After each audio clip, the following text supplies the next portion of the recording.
La cuestión con la depresión no es tanto hacer una descripción sintomatológica de ciertas afecciones, ciertos padecimientos en el cuerpo.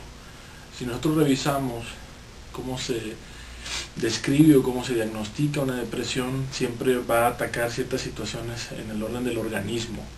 Si la persona está durmiendo mucho o si no está durmiendo, si la persona está comiendo mucho o si no está comiendo, si está trabajando o si esta tristeza está afectando alguna dimensión laboral, afectiva, me refiero a afectiva como algunas relaciones de amistades, de pareja, pero no se apunta hacia la cuestión de todas estas sintomatologías que se presentan en diferentes ámbitos. Serían formas, de alguna manera, formas de lidiar con esa pérdida, con esa gran pérdida. La tristeza, como la alegría, como el amor, como el odio, son afectos que no necesariamente son malos o son patológicos o son extraños o deberíamos de sacarlos, sino tienen un sentido. ¿Sí?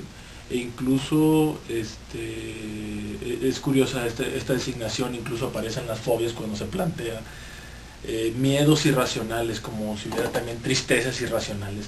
De eso no hay que estar triste, de esto sí, de esto no, como si hubiera una especie de normalización de los afectos, que hay que sentir cuándo y dónde. Una especie de, diría Foucault, una economía de los afectos que intentaría decir qué es normal y qué es anormal. A partir de eso, bueno, se plantean, por ejemplo, situaciones en el orden de unas depresiones que son crónicas, o unas depresiones que son más graves en función de la permanencia del tiempo, pero quién sabe en última instancia cómo hay que reaccionar ante ciertas situaciones, quién sabe cómo hay que lidiar con una pérdida, por ejemplo, de un ser querido. Freud planteaba que la pérdida de un ser querido hace morir en vida al sujeto que padece esa pérdida.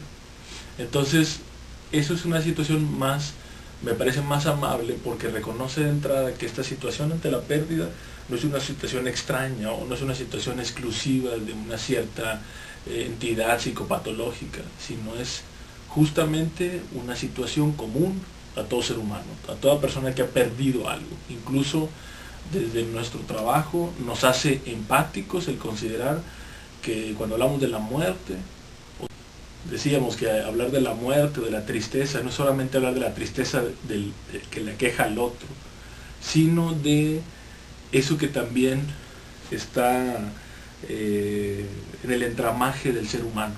Pensemos en lo que nos da miedo, en lo que nos da risa. Son situaciones comunes. El horror, el humor, tienen un vínculo. Incluso Freud lo va a trabajar en estos dos artículos de lo ominoso y el humor. Y no se diga el chiste y su relación con el inconsciente, donde justamente eso que atemoriza, eso que encanta, es eso justamente que produce la risa en tantas situaciones que van a plantear la imposibilidad de controlar. El comediante que se burla de sí mismo, el comediante que se resbala, el comediante que presenta una situación que es compartida y que justamente porque angustia, justamente porque molesta, atemoriza, produce miedo. La depresión, en ocasiones nos preguntan si está mal el tratamiento psicofarmacológico. Yo no creo que el tratamiento farmacológico esté necesariamente mal en el campo de la psiquiatría. Es una forma de abordar, es decir, implica una conceptualización del cuerpo en base a un organismo. Es decir, la psiquiatría va a conceptualizar al sujeto de una manera en base a un organismo, en base a la medicina, y considerará que modificando ciertas sustancias del organismo produce ciertos efectos. La conceptualización psicoanalítica es muy distinta.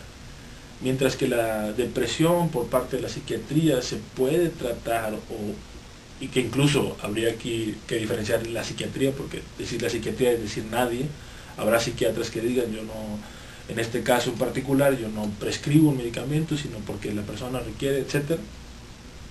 El psicoanálisis, me parece, o ciertos psicoanalistas plantearíamos que es importante considerar cuál es la conceptualización del sujeto que se tiene, es decir, ese padecimiento como efecto de la misma situación de la pérdida, es decir, que los mismos síntomas o el mismo síntoma depresivo o la tristeza o la melancolía son ya un intento por poner una solución, es decir, es un intento que el sujeto está haciendo para poder salir a flote, solucionar.